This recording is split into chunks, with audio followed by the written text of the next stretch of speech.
Assalamualaikum warahmatullahi wabarakatuh. Hari ini saya akan membentangkan subtopik 6.1. Rajah 6.1 menunjukkan rajah sinar bagi kanta cembung.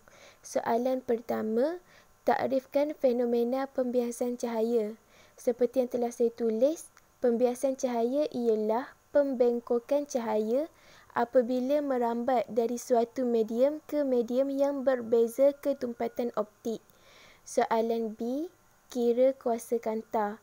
So, kuasa kanta simbolnya ialah P dan rumusnya ialah 100/F atau 1/F. Rumus 100/F kita akan guna apabila F diberi dalam unit sentimeter dan 1/F apabila F diberi dalam unit meter. So, untuk soalan ni, F diberi dalam unit sentimeter iaitu 5 cm. Jadi, kuasa kanta sama dengan 100/5 dan kita akan dapat nilai 20 dengan unitnya ialah D besar iaitu diopter. Soalan kedua, jarak imej. Untuk soalan ni rumusnya ialah 1/F sama dengan 1/U tambah 1/V.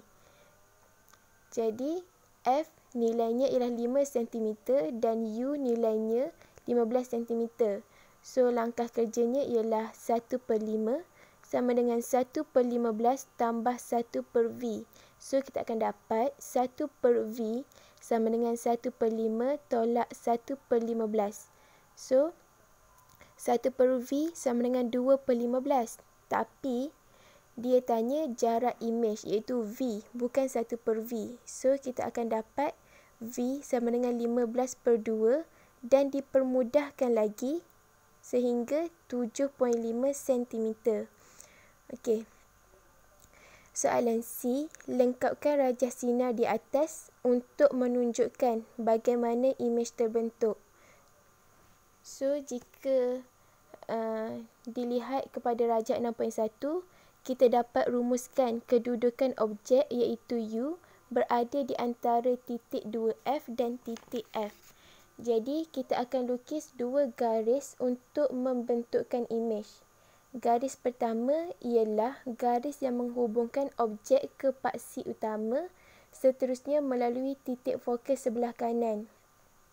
Untuk garis kedua, ada dua kaedah untuk lukis. Pertama, garis dari objek melalui pusat optik tanpa dibengkokkan dan akan bersilang pada garisan pertama. Kaedah kedua untuk garisan kedua, garis dari objek melalui titik fokus di sebelah kiri dan menyentuh paksi utama sehingga bersilang dengan garisan pertama.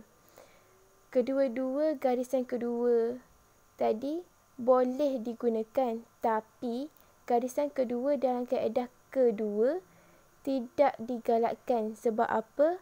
Sebabnya garis kaedah 2 hanya valid apabila jarak objek iaitu U lebih jauh daripada titik F. Maksudnya, apabila objek berada di hadapan titik F, garisan dengan kaedah 2 tadi tidak boleh kita gunakan. Meanwhile, garisan kaedah pertama kita boleh guna untuk semua kedudukan U. Maksudnya, apabila U berada di hadapan titik F ataupun di titik F atau di belakang titik F.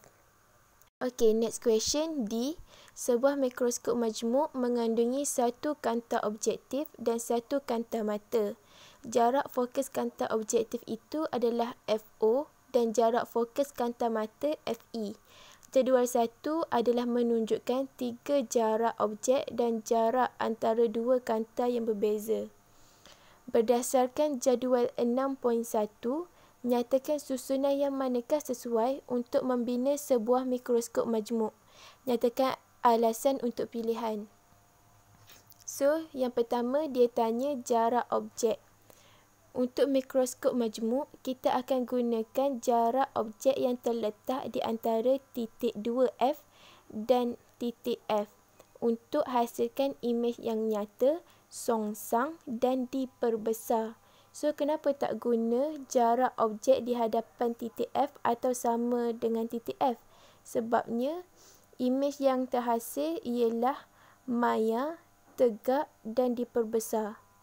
Okey, soalan kedua, Dia tanya jarak D.